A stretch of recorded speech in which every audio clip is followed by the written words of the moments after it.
Hi, welcome to another episode of Joy Recovery Radio. Glad that you joined us today. My name is Roy, and today we're going to talk some more about lust and objectification. And we're going to talk about, is it wrong? And if so, why? Our culture has a debate about this. And what I'm going to do in this episode is turn to scripture to look at some of the principles. And what I love about scripture and behavioral science is that a lot of times they use different terminology, but they come to the same conclusions about human behavior. And both have been very instrumental in my own recovery. And so I draw on both a lot. And I have a complete amount of respect for those of you who are listeners who do not look at the Bible as a source.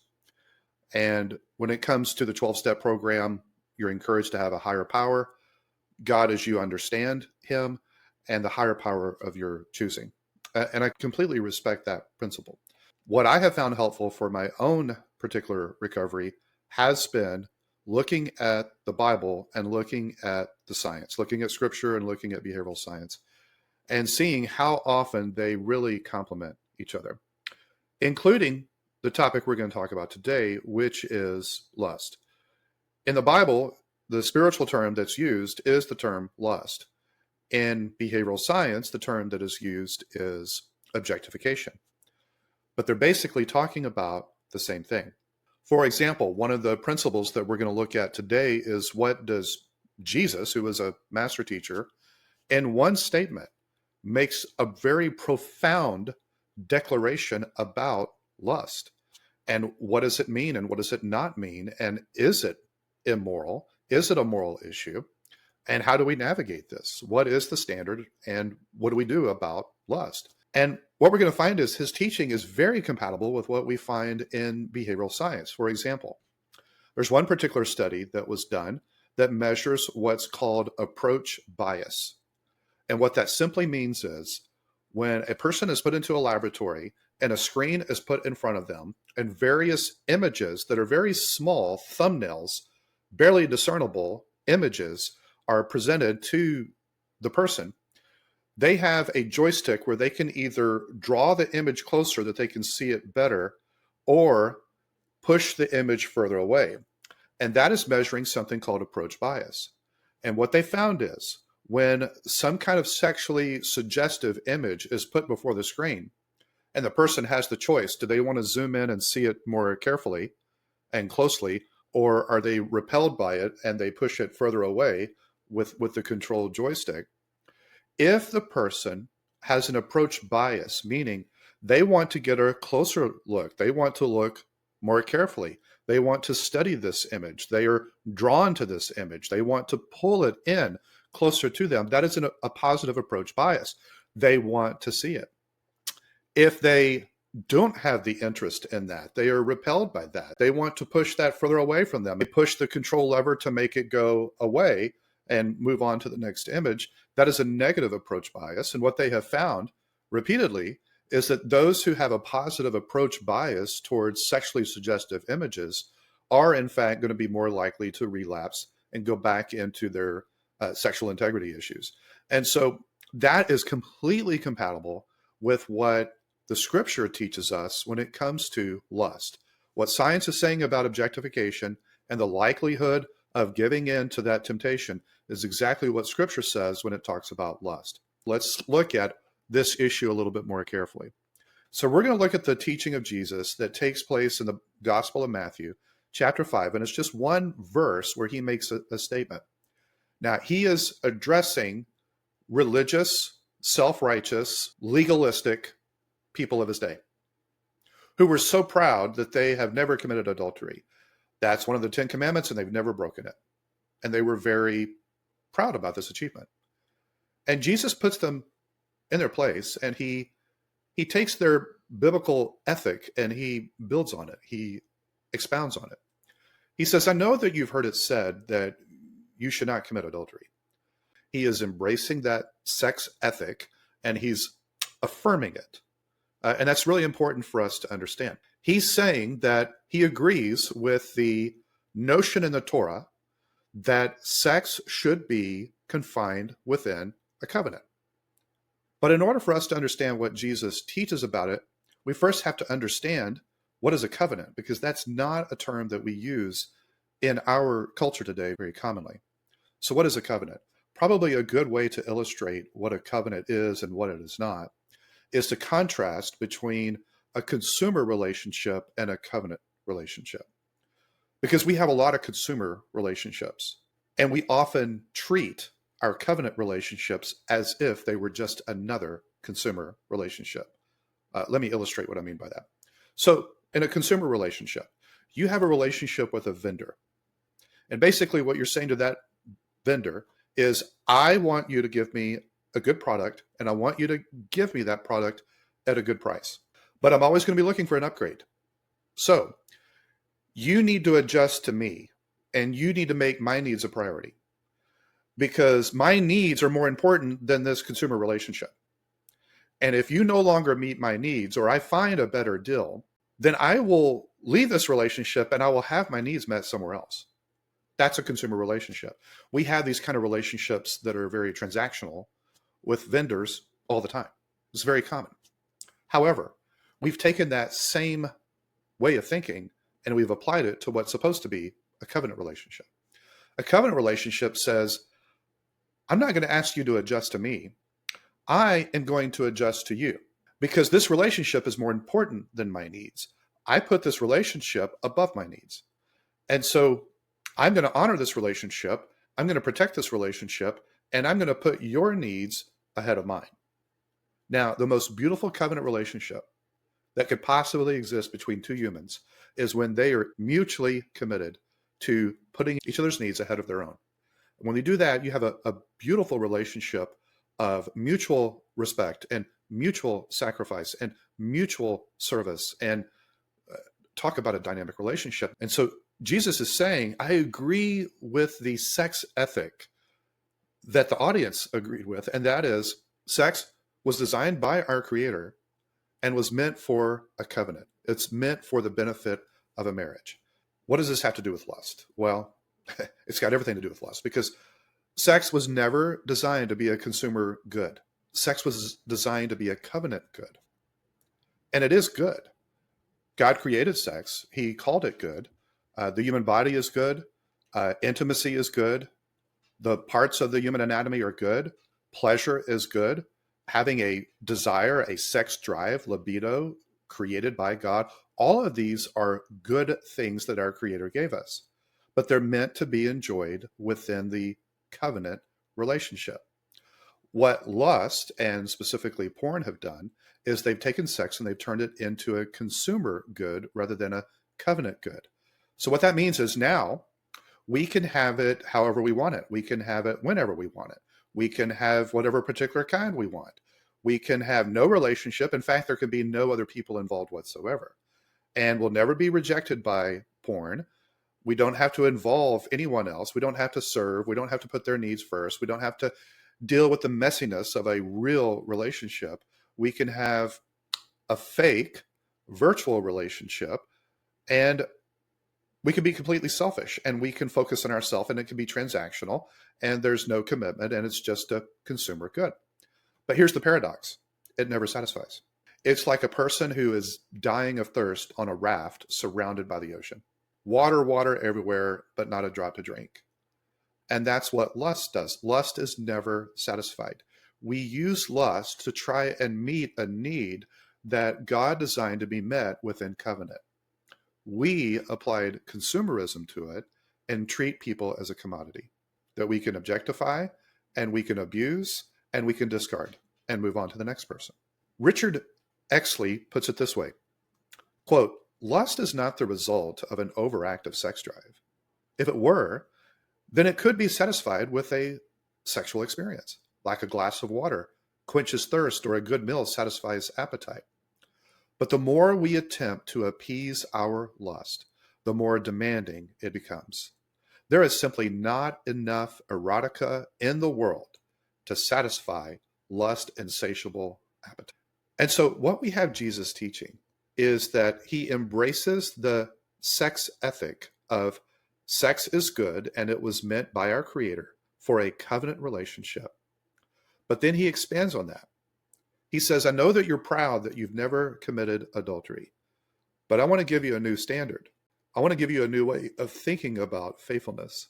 What I tell you is this: anyone who looks at a woman with the intention of lust has committed adultery with her in his heart. So he takes that which the self-righteous, legalistic, religious people of the day were so proud of, and he says, I know that you haven't committed adultery with your body, but many of you have with your heart, and there's no difference. What an outrageous statement. From that one teaching, that one declaration, just one verse, we get 4 principles and 1 action.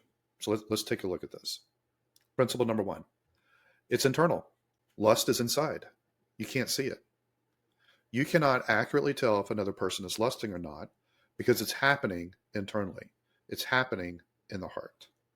Now, if you see a person at the mall and they seem to be staring at a woman going by, chances are they are probably lusting. That's a pretty good guess, and you're probably right. However, we need to understand that we cannot observe lust because it's happening internally. It's happening inside a person. So what part of the body initially engages in lust? I want you to see the progression here. It starts first of all with the heart, then the eyes, then the mind, then the body will follow. Heart, eyes, mind. We are looking at a woman with the intention of lusting. We've already decided we're going to do it. And so it is a desire of our heart, and our eyes are in alignment with that. So if that's the progression, then if we want to get rid of lust, we have to reverse engineer that same progression. That attitude of our heart is that we're missing something. What our Creator provided for us is inadequate. There's some kind of void.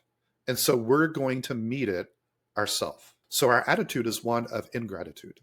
And so I am going to fill this void that I feel, this insufficiency, by stepping outside of the covenant relationship, and I'm going to treat sex from a consumeristic approach, and I'm going to meet my needs outside of the covenant. And so I'm going to lust. I'm going to objectify. My eyes partner with my heart to make it happen, and then when I see something, it goes into my mind, and I am now objectifying that person. And eventually, if I repeat this enough, my body's going to follow, and I am going to act physically on what I'm doing internally. So it begins with changing our heart and having new desires and having a heart that is grateful for what our Creator has provided for us, that it is sufficient, that we are thankful, that it is adequate, that I don't need to step out of covenant to meet this need because God's provided within this covenant everything that I need.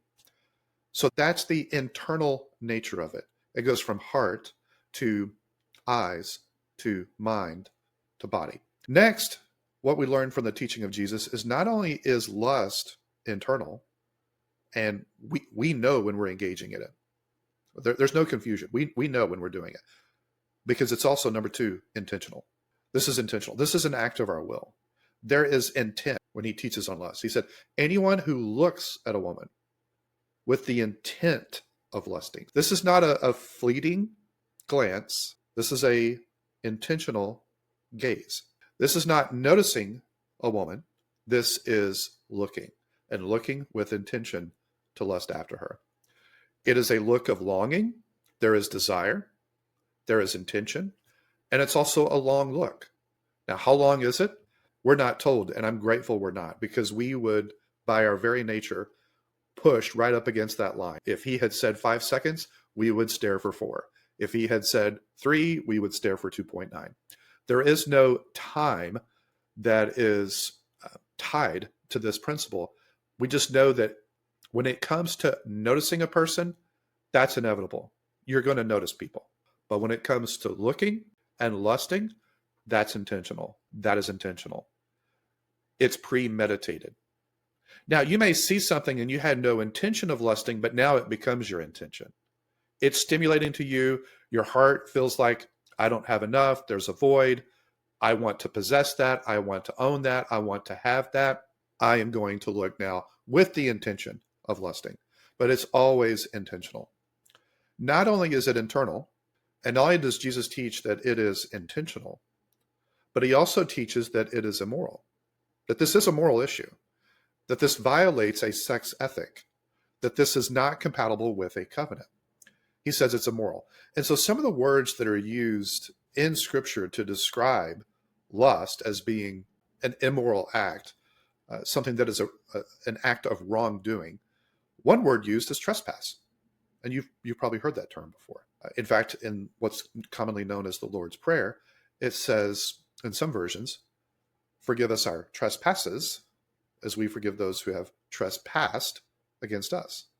And that idea of trespassing is one of crossing a boundary, just like a sign that you may see on someone's personal property where it says do not trespass. It's crossing a boundary. It's violating a boundary. It's entering a zone that you don't belong in, that is not yours. This is not your property. You're not welcome here. You're not allowed here. You're trespassing. You're exceeding your limits, and you're going outside those limits. So when we think about our original parents, Adam and Eve, they were given this bountiful, lush garden, and they were told, take care of it, tend it, and you can enjoy all of the fruit that's found everywhere. There's only one boundary, and the boundary is this one particular tree. And the boundary is there because if you eat that tree, it will be destructive for you. So God is protecting them by giving this boundary. They trespass by violating that boundary, crossing that boundary. And when you know the very first sin, the very first trespass that entered into human existence was a look of lust. It was a look of longing, of intense desire for the fruit that was not allotted to them. And that's what lust is. Lust is not being grateful and satisfied with the bounty that our Creator has provided around us, but going to the quote unquote forbidden fruit, crossing that boundary, and I don't have enough, I'm lacking, there's a void, and I'm going to take control, and I'm going to meet that void, and I'm going to possess that. I'm going to own that. I'm going to have that. That's what lust is. And it's described as a boundary. It's also described with the word sin. And the word sin has become pretty taboo in our culture today, but I think it's because we don't understand the word picture behind it. So the word sin is actually a very poetic word picture. It is the picture of an archer who is aiming at a target, and that is his mark, and he releases the arrow and it falls short. It's not a bullseye. It doesn't hit the target. That's what the word sin literally means. God is the one who gave us our sexuality. He is the one who gave us our eyes, our mind, our intellect, our libido, our sexual desire, and he created an environment where it is good and healthy and productive and leads to human flourishing if we enjoy it within that environment. So he's not some cosmic killjoy that's trying to ruin our life and take away our pleasure, but it's with intention, it's with design. And when it stays within that environment, it's a beautiful thing. When it goes outside of that environment, that's when it causes destruction. His target for us is for us to take the sexuality that he has endowed us with and to use it to bless and honor the covenant with our partner. That's the mark. That's the target. That's the standard. When we fall short of that standard, then that's called sin. And when we take our sexuality and our desire that's given by God for our covenant partner, and we exercise it somewhere else, we're missing the mark. We're not hitting the target. And so Jesus is saying this is a moral issue. This is just the same as adultery. And I don't care what religion you are and what culture you are, most agree that adultery is not a moral thing to do. It's immoral. It's not right. It's wrong. Jesus is saying this is no different than adultery in the eyes of our Creator, because it's not what he created our sexual desire for, and it's not how we're supposed to exercise it. Even when we look at the building blocks of our own country, which is the Ten Commandments, 6 of them were violated by engaging in lust. If you think about it, most of us who had sexual integrity issues, we broke over half of the 10 Commandments. The 10 Commandments were given by our Creator so that our society would be a healthy, well-organized, fruitful, abundant culture that promotes wellness and human flourishing. When we abide by these 10 commandments, these guidelines lead to a wonderful life and a wonderful culture and a lot of happiness in the world. But when we break these, that's when we bring destruction. With my lust and with my sexual integrity issues, I broke several of the commandments. The very first one is, you shall have no other God but me. And I made sex a god, and that's what lust does. And talk about having no idols. Lust influences you to make the human body an idol that you worship, that you dwell on, that you give yourself to. Another one that many of us have broken with our sexual integrity issues and with our lust is actual adultery, which is command number 7. And then there's command number 9, thou shalt not lie. Many of us, our lust was an internal thing, and we kept it deceptive. We kept it hidden and secret from our partner, and we're breaking command number 9. It's wanting what's not rightfully yours, but wanting to possess it, wanting to make it mine. So Jesus is teaching us so far that when it comes to lust, it is internal, it is intentional, and it is immoral. It causes damage. It's not how God designed covenant relationships to work. And then he goes on to say that it is injurious, that it does great damage. And adultery always does great damage. It injures, it impacts, it damages the covenant. It breaks the covenant between a man and a woman. So it's injurious. And many of the men I work with who they claim all they engaged in was pornography. They never actually committed adultery. They never physically acted out with another person. It was confined to pornography. They can't understand why their partners are so traumatized as if it was physical, as if it was adultery. The reason being, most betrayed partners are going to see lust the same way God does, and the same way Jesus is describing in this teaching. It is injurious. It is traumatic. It is a violation of the relational agreement. It's deceptive. It's as if you had sex with someone. That it's pretty hard to distinguish between the two. It's taking that which was supposed to be sacred and sharing it with someone else. It's taking our covenant and treating it like a consumer good that you can just go outside of the relationship to get your needs met. So not only these 4 principles that Jesus gives us, not only is it internal, you can't see it, it's intentional, it's an act of the will, it's immoral, it's wrong, and it's injurious. It greatly hurts our partners and our covenant with our partners. But then he gives us an action to take. In light of these 4 principles, he says we need to take initiative. And that initiative can sometimes be very extreme. He encourages extreme measures. In fact, he goes on to say in that same teaching, he says, if your eye causes you to sin, gouge it out. Now, he's utilizing what's called hyperbole. He's not being literal. What he is teaching is a principle.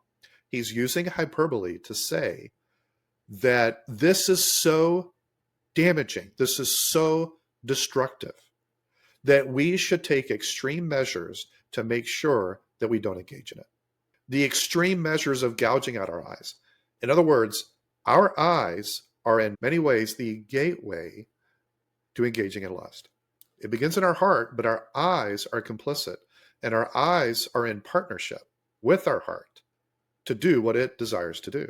If we can change our environment in such a way that we are not as exposed to as many temptations, if we can work on our heart and change the desires of our heart and practice gratitude and begin thinking about our relationship in the terms of covenant, not consumerism.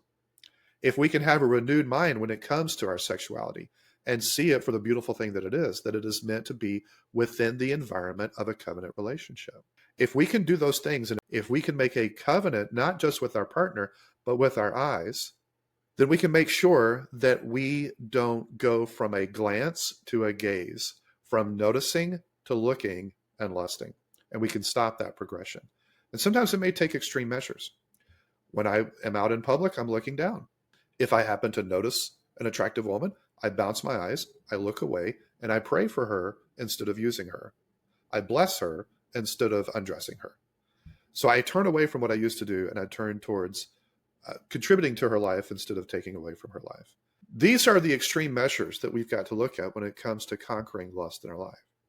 Now, in the next episode, we're going to look at what do you do as far as your eyes go to make sure that you don't lust, and how do we conquer once and for all lust in our life.